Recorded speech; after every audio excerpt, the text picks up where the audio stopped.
My name is Savannah Lewis. I was 13 years old that summer, standing at Charlotte Douglas International Airport in North Carolina, watching my entire family check in for a direct flight to Dubai, a full month of luxury they'd been planning for years. My mom had that excited glow as she adjusted her sunglasses on her head, pulling a huge suitcase packed with designer beachwear. My dad was already joking with the gate agent about upgrades, and my little sister was practically bouncing, clutching her new passport like it was a golden ticket. They were all going on this dream trip. Every single one of them except me. My mom turned to me with her brightest smile and slipped a monthly bus pass into my hand. "You're grown now," she said confidently. "This pass is all you need to get around to the supermarket, the library, anywhere for the whole month. You're the big sister, so mature. We know you can handle it. We desperately need this break to finally relax in Dubai. Be good, okay?" My dad chimed in. "Unlimited rides. Kiddo, you can go wherever you want on the bus. We promised we'd send grocery money every week through the app. Plenty for whatever you need. No worries at all." I forced a nod, hugged my sister quick, and watched them disappear through international security, waving until they were gone. Then it was just me heading home alone, that bus pass clenched in my fist like it was supposed to be enough. It was supposed to get me through 30 days while they lived it up halfway across the world. But when they finally cut their trip short and walked back through the front door, my mom froze in the doorway. Eyes wide, took half a step back and whispered in pure shock, "No, no way. This can't be real." Want to know how being left with nothing but a bus pass and broken promises turned into the moment that made my parents regret everything they'd done? Stay to the very end. You'll see exactly what was waiting for them when they came home. If you were 13 and your whole family jetted off to Dubai for a month of luxury while leaving you behind with just a bus pass and promises of money that never showed up, what would you have done? Would you have stayed quiet to keep the peace, or made sure they faced what they left behind? Tell me in the comments. I read them all. I got home from the airport that afternoon, the house already feeling way too big and empty without anyone else around. The bus ride back had been smooth. The monthly pass swiped me on without a problem, but walking through the front door alone changed everything. No chatter, no music playing, just the low hum of the fridge and my sneakers on the hardwood floor. I dropped my bag in the hallway and went straight to the kitchen, determined to prove I could do this. Mom and Dad had left a small envelope of emergency cash in the junk drawer, about $40 in small bills. So I figured that combined with the weekly transfers they promised would cover the basics until things settled. I grabbed a quick bite from what was already there, then opened my laptop to start the summer online assignments Ms. Torres had sent out. The home Wi-Fi was unreliable, cutting in and out, so I knew I'd be spending a lot of time at the public library branch a couple miles away. The next morning, I packed my charger, a notebook, and a bottle of water, then headed to the bus stop. The pass worked perfectly again, letting me ride as far as I needed. First stop was the supermarket. I picked up essentials: milk, bread, peanut butter, canned soup, bananas, and a large box of cereal. Nothing extravagant, but it felt responsible. The total came to just over $20. I paid with the cash envelope, satisfied that I'd made it stretch. Back home, I organized everything in the pantry, arranging cans neatly and snapping a quick photo on my phone, mostly because it looked adult-like evidence I was managing fine. That evening, I heated soup, streamed a show on my laptop, and messaged my best friend Sierra about how strange but manageable it all seemed. She was away at camp, so responses trickled in slowly, but even those short texts kept me grounded. The following day, I rode to the library again. The cool air and rows of computers made it easier to focus. I finished one module, submitted it, and browsed a bit to kill time. When I checked the family group chat that night, expecting maybe a quick check-in, or the first money notification, what I got instead were photos. A lavish buffet spread from their 7-star hotel plates stacked with lobster, caviar, exotic fruits. Mom captioned it, finally indulging. Then a shot of Harmony posing in front of the massive Burj Khalifa at dusk, lights starting to sparkle. Dad wrote tallest building in the world, mind blown. I zoomed in on my sister's huge smile, her new sunglasses perched on her head. They looked so relaxed, so happy. Another message came through, all three of them on a desert safari riding camels against red dunes. Harmony, waving from atop one, laughing. No questions about how I was doing, no. Did the money arrive yet? Just more luxury highlights. I set my phone down and opened the fridge for dinner. The milk was already half gone, fruit dwindling. I poured cereal dry to save what was left. Sitting at the empty table, the silence pressed in harder than before. The pride I'd felt at the airport, the sense that being called mature was a compliment, started cracking. Later that night, alone in the dim kitchen, I picked up my phone and opened the camera without overthinking it. I panned slowly across the sparse shelves, the nearly empty cereal box on the counter, the quiet rooms behind me. My voice came out low. It's been a few days. The house feels huge and empty. They're posting all these incredible pictures from Dubai fancy dinners, the tallest tower camel rides, but nobody's checked if I'm okay or if the money came through. I stopped recording, saved it to a private folder, and told myself it was just for memory. The library became my daily escape. Comfortable chairs, steady internet, people around, even if I didn't talk to them. I'd spread out my work, submit assignments, then scroll through new group chat updates. One afternoon, it was Harmony at the Dubai fountain show, water dancing to lights and music. Mom's caption, "Magical evening." Dad sent a video clip of them dining atop a skyscraper, city lights, stretching forever. My sister looked tiny and thrilled next to the massive windows. I screenshot several, the fountain, the rooftop dinner, the camel ride, adding them to that same hidden folder. Each one stung a little more, proof of how fully they'd immersed themselves in that world, while I rationed bananas and skipped snacks to make the remaining cash last. By then, the envelope was down to a few bills. I'd been careful, buying only necessities, eating smaller portions, but money disappears fast when it's your only source. The promised weekly transfers never arrived. No alert, no explanation. I sent one casual text to Mom asking if the app was working okay. It showed as read almost instantly, but no reply came. That evening, I recorded another clip. Light, low pantry door open to show how bare it had become. Still nothing from the app, I whispered to the lens. I've been making do with what was here, but it's running out. Today they posted about shopping at the Dubai Mall. Harmony got new clothes and toys. They look like they're having the time of their lives. My throat tightened, but I saved it anyway. The ache grew heavier each night. I'd finish eating, often just toast with peanut butter by then, and sit in the living room with every lamp on to push back the quiet. The contrast hit hardest when new photos dropped. Mom at a spa, Dad and Harmony at an indoor ski slope inside a mall, all of them at a gold-plated ATM just for fun. Every image screamed extravagance, every caption carefree. One night after another minimal meal, I opened the fridge again and filmed the almost empty interior. This is pretty much it now, I said softly. A little bread, some condiments, not much else. They just sent pictures from a private yacht tour today. Harmony waving from the deck, the skyline behind them. It's like they're in a different universe. I ended the recording, sat on the floor with my back against the cabinets, and let the silence settle. The hurt was shifting into something steadier, something that made me keep collecting those screenshots and clips. Not rage, yet just this growing need to document how completely they'd moved on without looking back. How my sister was experiencing wonders I could only see through a screen, while I counted crumbs to make it another day. Focusing on my laptop screen became harder with each passing day.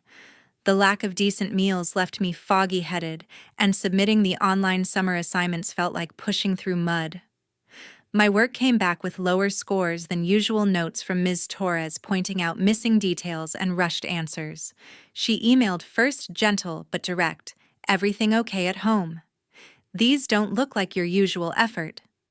I typed back a quick, "Yeah, just adjusting," but she wasn't convinced. The next message asked for a video call to check in. She wanted to see my face, make sure I was keeping up. I accepted the request one afternoon from the kitchen table, angling the camera so the bare counters stayed mostly out of frame. Ms. Torres appeared on screen, her classroom posters visible behind her. She smiled at first, then her expression shifted as she took in my tired eyes and pale skin. "Savannah, you look worn out. What's going on? Where are your parents?" The question hung there. I'd held it together until then, but her concern cracked something open. My voice came out small. "They're in Dubai for the month. With my sister. It's just me here." Her eyebrows shot up. "Alone. For how long now?" I swallowed. "Over a week. They promised money for food, but it hasn't come. I've been getting by, but I haven't eaten properly in days. No adult has stopped by." She went quiet for a second, processing. Teachers are mandated reporters. She knew the rules as well as I did by then. "This isn't right," she said firmly. "Stay put. I'm calling someone who can help right now." The call ended, and I sat staring at the blank screen, heart racing. Part of me felt relief. The rest felt terrified about what came next. Less than an hour later, the doorbell rang. I peeked through the window and saw Ms. Torres standing on the porch with a woman I recognized instantly, my Aunt Regina Rivera, Mom's older sister, who lived just a few blocks over in the same neighborhood. I opened the door, and Aunt Regina pulled me into a tight hug before I could say anything, her arms trembling. "Oh, honey," she murmured, voice thick. "Why didn't you call me sooner?" Ms. Torres stepped inside, behind her eyes scanning the quiet hallway and empty living room. Aunt Regina kept hold of my shoulders, looking me over like she was checking for injuries. "You're too thin," she said softly. "Let's see the kitchen." They moved past me, and I trailed behind as my teacher opened the fridge door. The cool air spilled out, revealing almost nothing: a jar of pickles, half a loaf of stale bread, a few condiments. The pantry wasn't better, just a couple expired cans and an open bag of rice. Ms. Torres took photos with her phone, expression tightening. Aunt Regina's jaw clenched, but she stayed calm. "This ends today," she said.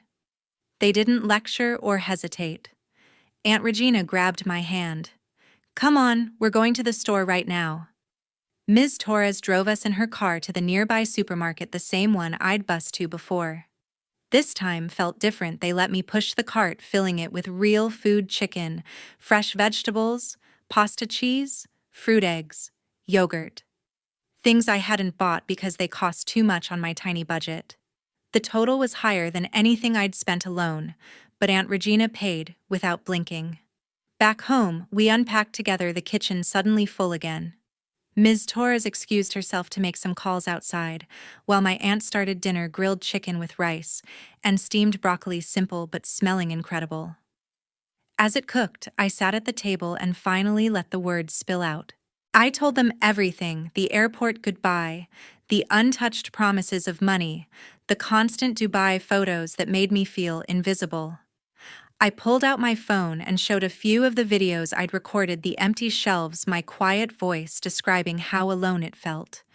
Then the screenshots: lavish hotel buffets, harmony at the top of Burj Khalifa, the family on a private desert tour.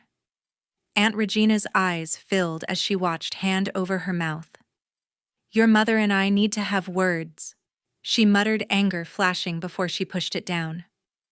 Ms. Torres came back in, having spoken to someone official. "We're reporting this," she said gently but firmly. "It's not safe for a 13-year-old to be left like this, no matter what they thought." Dinner was ready soon after. We ate at the table, the first proper meal I'd had in too long. The chicken was juicy, the rice flavorful, the broccoli crisp. Warm food in my stomach felt like waking up. Between bites, I answered their questions, explaining how I'd tried to stretch everything, how the silence at night got heavier, how seeing my little sister live that glamorous life while I scraped by hurt worst of all. Aunt Regina reached across and squeezed my hand.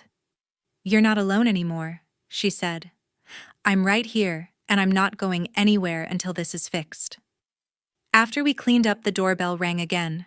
This time, it was Ms. Zimmerman from Child Protective Services, clipboard in hand, professional but kind. She introduced herself and asked to look around. I led her through the house while Ms. Torres and Aunt Regina waited in the living room. She photographed the kitchen again, noted the new groceries, separately asked quiet questions about meals, sleep, how often anyone checked in. I answered honestly about the missed money transfers, the lack of calls, the way the Dubai posts kept coming without a single "How are you?" She spoke to me alone in my room for a while, making sure I felt safe, talking freely. Then she met with the adults downstairs.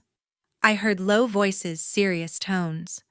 When she came back up, her expression was resolute. "This meets criteria for neglect," she explained gently. "We're opening a case tonight. You won't be alone again. We're making arrangements right away."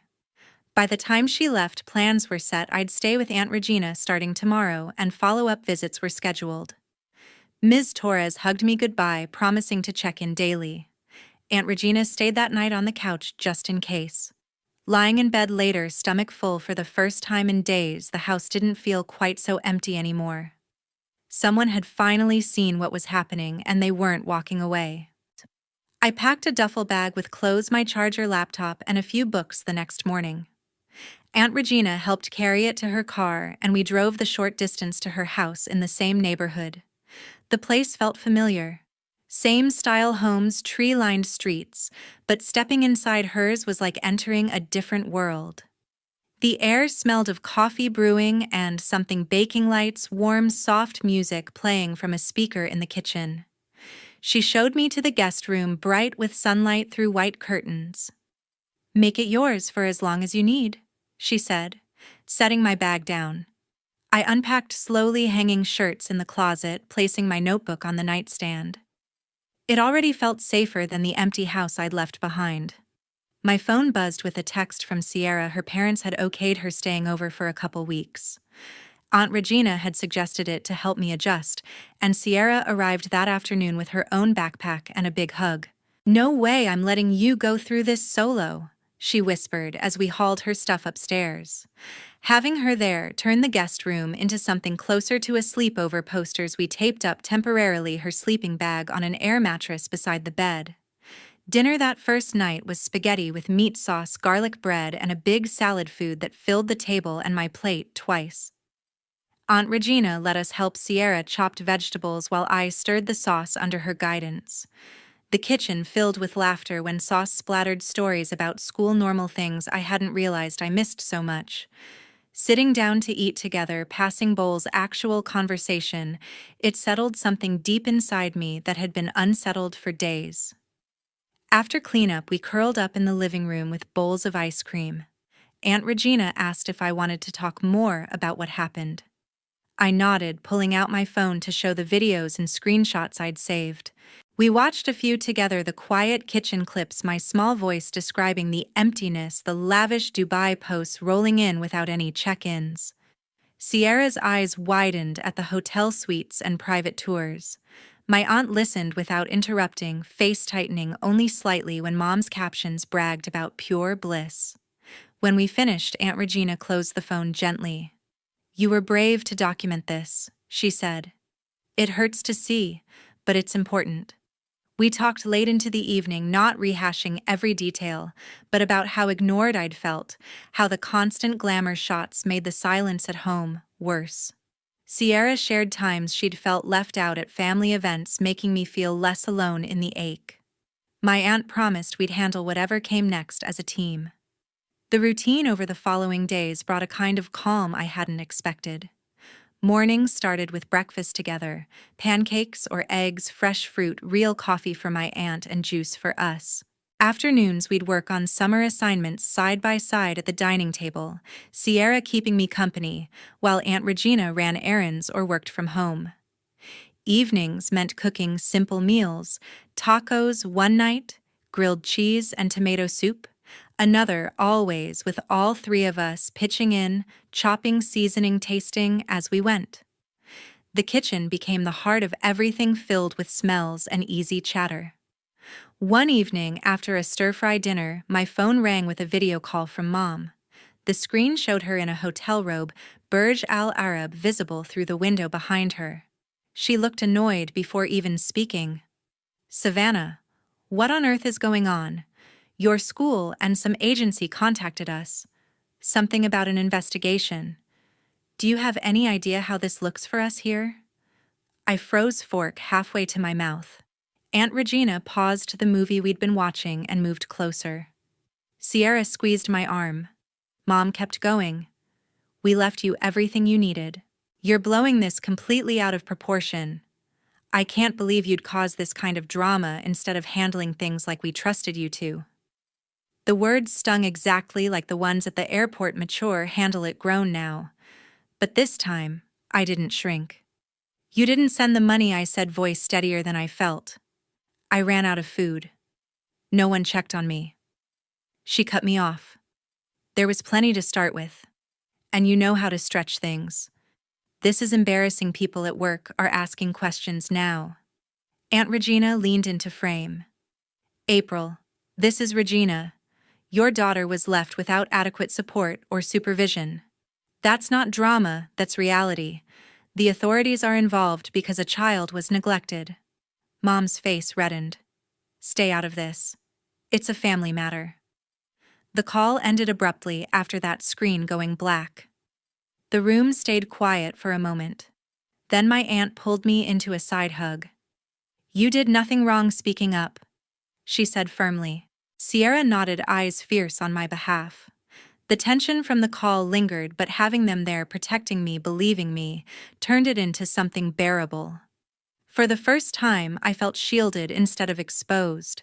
Ms. Zimmerman scheduled several follow-up visits over the next days, each one more detailed than the last. She met with me privately in Aunt Regina's living room, asking specific questions about daily routines before the trip, how often my parents normally checked in, and exactly what support they'd promised. I answered honestly, describing the airport goodbye, the untouched money transfers, the way meals had shrunk to almost nothing. She also interviewed Aunt Regina and Ms. Torres, separately, gathering their observations from the day they arrived at the house. Ms. Torres provided copies of my submitted assignments, highlighting the drop in quality that first raised her concern. My aunt handed over receipts from the emergency grocery runs, timestamps showing how quickly intervention was needed. Together, they built a thorough file. Ms. Zimmerman requested permission to access my phone records, call logs, message history, which Aunt Regina signed for as temporary guardian. The full group chat thread came through, every Dubai post, every photo of lavish hotels and excursions, every caption celebrating freedom and luxury. None contained a single direct question to me about food safety or well-being. The contrast was stark when laid out chronologically. My videos were reviewed carefully too. Ms. Zimmerman watched each one in full, noting dates from the file, properties, the progression from sparse shelves to nearly empty. She paired them with the initial photos Ms. Torres had taken that first evening, visual proof of how fast things deteriorated. Aunt Regina contributed household bills showing normal grocery patterns before the trip, making the sudden absence of purchases stand out. Ms. Torres added school attendance records confirming I'd still been logging in daily, ruling out any claim I'd been away or unreachable. Through it all, I sat in on parts I was allowed to, listening as the adults coordinated. Hearing the evidence described objectively made it feel real in a new way, not just my private hurt, but something documented, undeniable. One afternoon, Ms. Zimmerman pulled me aside after a session. "Your parents have been formally notified," she explained. "They received an official email requiring a response and explanation. Because of the duration and lack of supervision, the case is moving quickly." She paused, watching my reaction. "They've changed their flights. They're coming back 2 weeks earlier than planned." The news hit like a wave. Part of me felt panic at the thought of seeing them, Another part felt something close to resolve. That evening at dinner, I told Aunt Regina and Sierra I wanted to be at the old house when my parents arrived. I wanted to face them directly, let them walk into the reality they'd ignored. My aunt exchanged a look with Ms. Zimmerman over the phone later. Both agreed it could be arranged with supervision present as long as I felt safe and supported. "It's your voice that matters most here," Ms. Zimmerman said. "If being there helps you feel heard, we'll make it happen." The days leading up to their return built a strange tension. Mornings were calm, helping with breakfast, finishing remaining summer work with Sierra beside me, offering encouragement. Afternoons often meant another meeting or call, updating the file.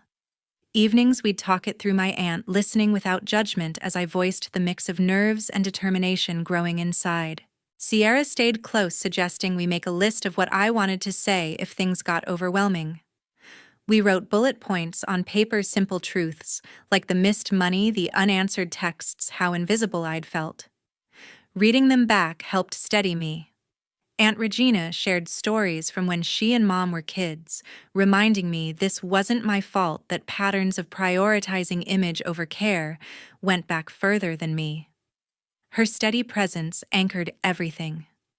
Ms. Zimmerman checked in daily, reviewing safety plans, who would be in the room, how to signal if I needed a break, what happened immediately after.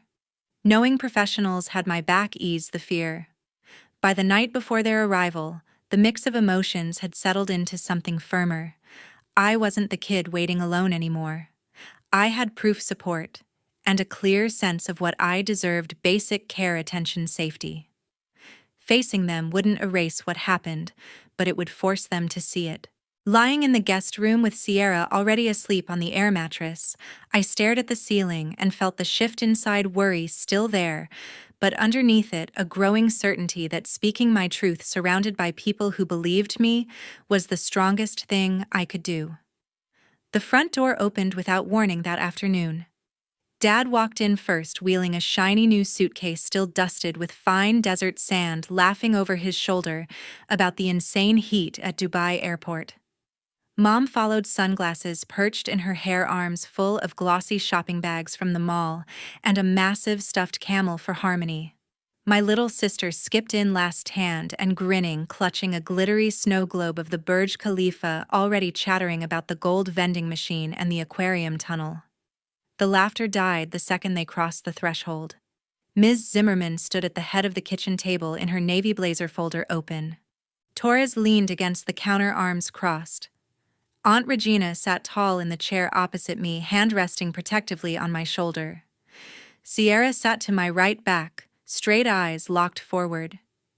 Every piece of evidence we had prepared lay spread across the table like a deck of cards no one wanted to play. Dad's smile vanished. Mom's shopping bag slipped from her fingers, hitting the tile with soft thuds. Harmony froze mid-sentence, snow globe still raised like a trophy. Ms. Zimmerman spoke first, voice calm and official. "Mr. and Mrs. Lewis, please come in and have a seat. We have some things to go over." They didn't move. Mom's gaze darted from face to face, finally landing on the table. I watched her eyes widen as she registered what was there. First sheet, high-resolution photos Ms. Torres had taken the day they found me. Fridge door open, nearly empty shelves, expiration dates visible on the few items left.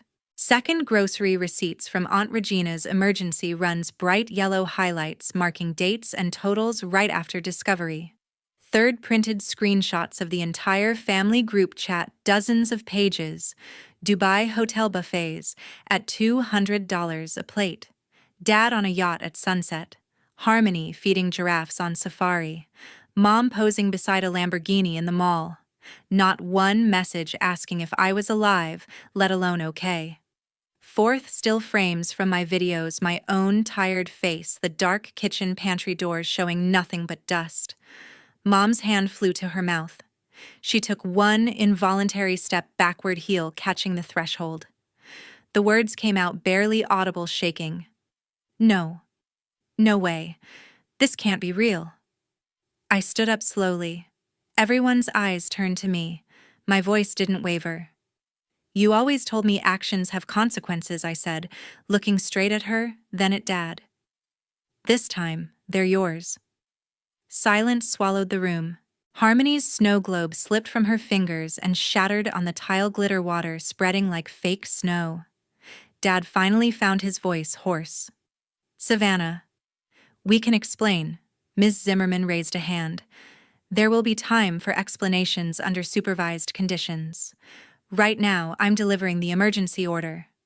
She lifted the top document from her folder, the official seal bold across the top. Effective immediately, Savannah is placed in temporary protective custody with her maternal aunt Regina Rivera. You are not permitted to remove her from this residence or have unsupervised contact until further court order.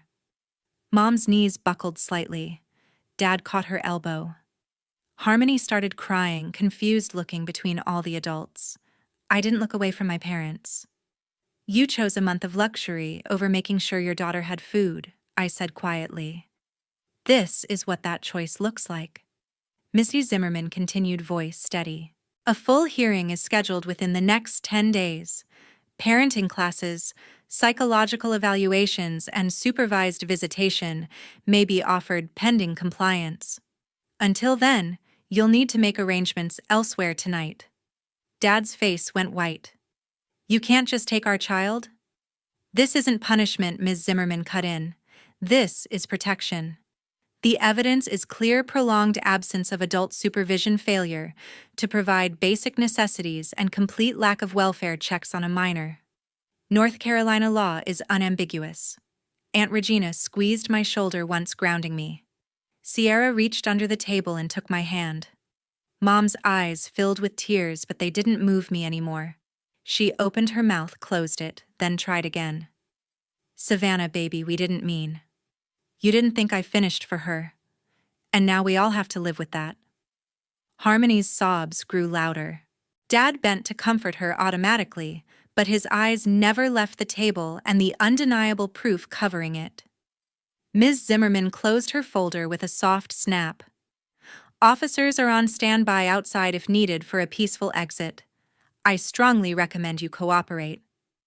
The room stayed frozen for another long beat, the shattered snow globe leaking across the floor like the last bit of pretend magic running out. I didn't feel triumph. I didn't feel hate. I just felt finished pretending. The courtroom smelled like old wood and copier paper. I sat between Aunt Regina and Ms. Zimmerman at the petitioner's table, hands folded in my lap so they wouldn't shake. Across the aisle, my parents sat stiffly with their attorney dad in a suit that didn't quite fit right anymore, Mom clutching a tissue she hadn't used yet. Harmony wasn't there.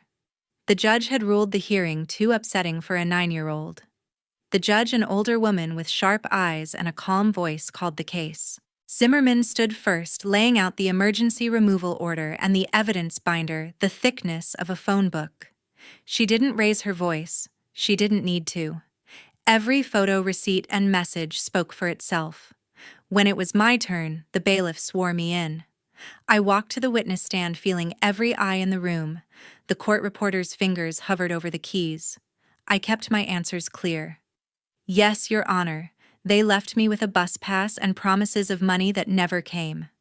Yes, I ran out of food after the first week. Yes, no adult checked on me for the entire time they were gone. No, I never felt safe alone. I told the judge how the Dubai posts kept arriving, private jets. 5-course dinners, my little sister on water slides while I rationed cereal and recorded empty shelves at night. I explained the fear that turned into anger, then into resolve. My voice stayed steady even when tears threatened. Aunt Regina nodded encouragement from her seat. Sierra wasn't allowed inside, but waited right outside the doors. Their attorney tried to paint it as a misunderstanding. The Lewises are loving parents who simply misjudged their daughter's maturity, he argued. A one-time error in judgment doesn't warrant permanent separation. The judge asked me directly what I wanted. I looked straight at her. I want to stay with my aunt. I don't feel safe going back. Not now. Maybe not ever. I need time and space to heal without pretending everything's fine. The guardian ad litem, a court-appointed advocate just for me, stood next. She'd interviewed me twice at Aunt Regina's house. Savannah has been consistent, she reported. She shows signs of emotional neglect and anxiety directly tied to the abandonment. Reunification at this stage would cause further trauma. The current placement with the maternal aunt is stable, nurturing, and in the child's best interest. Mom finally spoke when the judge gave her the chance, voice cracking. We made a terrible mistake. We'll do anything, classes, therapy, whatever the court orders. Please don't take our daughter away, Dad added quietly. We thought she was old enough. We were wrong. The judge took a long pause, reviewing the file one last time. Then she ruled. Temporary custody is awarded to Regina Rivera with all rights and responsibilities of a legal guardian. The parents are ordered to complete parenting education, individual therapy, and a psychological evaluation before any supervised visitation can be considered. The department will monitor progress. Review hearing in 90 days. She looked at me kindly. Young lady, your voice was heard today. You're safe now. I exhaled for what felt like the first time in months. Back at Aunt Regina's that evening, the weight lifted another notch. No more wondering when the next call or demand would come. No more pressure to forgive before I was ready. The temporary order meant structure, boundaries, and, most importantly, choice. Ms. Zimmerman explained the next steps over takeout pizza. Classes for my parents had already been scheduled. Their therapist would report compliance. Visitation, if it ever happened, would be on my terms, and only when I said yes. I didn't hate them. I just didn't trust them with my well-being anymore. Aunt Regina tucked me in that night like I was little again, brushing hair from my forehead. You were incredible today, she whispered. I'm so proud of the strength you showed. For the first time since the airport, I fell asleep without checking my phone for new Dubai photos, or wondering if anyone cared whether I'd eaten. The court had drawn the line, and for now I was on the side where I finally felt seen. The final hearing came on a quiet weekday morning. I wore the simple navy dress Aunt Regina had helped pick out, nothing flashy, just something that made me feel put together. The same courtroom, same judge, but the air felt different, less urgent, more conclusive. Ms. Zimmerman presented the updated report first. My parents had completed the required parenting classes and started therapy, but progress notes showed resistance, excuses about work, stress minimization of what happened. The psychologist's evaluation flagged ongoing patterns of prioritizing personal needs over child welfare. The guardian ad litem spoke next. Savannah has thrived in her current placement, she said. School engagement is up, emotional stability markedly improved. Forcing reunification now would undo that progress. When the judge asked if I wished to speak, I stood without hesitation. I'm glad they're taking classes I began. I hope they learn from this. But I'm not ready to go back. I finally feel safe every day, heard, cared for, not an afterthought. Staying with my aunt is where I need to be. The judge nodded, reviewing the thick file one last time. Then she delivered the ruling. Based on the evidence, recommendations from Child Protective Services, the guardian ad litem, and the child's own clear wishes, permanent legal guardianship is granted to Regina Rivera. Parental rights remain intact, but primary custody resides with the guardian until further order or emancipation. This court finds it in the best interest of the minor. It was over. No appeal timeline mentioned, no forced visits looming. Just stability. Life at Aunt Regina's settled into something steady and good. Mornings began with the smell of coffee, and whatever we felt like, making blueberry muffins some days, scrambled eggs with spinach others. I'd set the table while she flipped pancakes, talking about school or plans for the weekend. Sierra came over most afternoons, her parents happy to let her hang out since it kept us both grounded. We'd do homework at the kitchen island, then help prep dinner, chopping onions, seasoning chicken, learning little tricks, like how much garlic was too much. Evenings were ours. We'd grill burgers in the backyard or make homemade pizza dough stretched across the counter while music played. Sierra and I took turns choosing toppings, laughing when experiments went wrong. Aunt Regina joined in, sharing stories from her own teenage years, making the house feel full in a way mine never had. I started handling more on my own too, grocery lists, budgeting the allowance my aunt gave me, planning meals for the week. It wasn't about proving maturity anymore. It was about building skills in a place where mistakes didn't mean being left behind. Some weekends we drove to local parks or the farmer's market, picking fresh produce and trying new recipes at home. Sierra slept over often, the guest room basically split between us. We'd stay up talking about everything and nothing, the kind of conversations I'd missed most when alone. My old family tried reaching out a few times, cards, emails forwarded through the caseworker. I read them, felt the complicated mix of sadness and distance, then chose not to respond, not out of hate. I just wasn't ready, and I didn't have to be. Protecting my peace wasn't selfish. It was necessary. Harmony's name came up sometimes in reports. She was doing okay, adjusting. I hoped she was safe, hoped my parents were learning, but I didn't need to be part of that chapter to wish them well from afar. Looking back now, I understand what real family means. It isn't just blood or a shared address. It's showing up every day, noticing when someone's hurting, putting their needs alongside your own. It's warm meals, honest talks, and the quiet assurance that you matter, not as an afterthought, but as a priority. Irresponsible parents face real consequences in this country, and that system worked for me when I needed it most. But the bigger lesson is simpler: speaking your truth, even when your voice shakes, can change everything. Accepting help from adults who actually see you isn't weakness, it's strength. If you're watching this and feeling invisible in your own home, know you're not alone. There are people who will listen, systems designed to protect you, and ways to build a life where you're truly safe. You deserve that. I found mine, and it started the moment I refused to stay silent.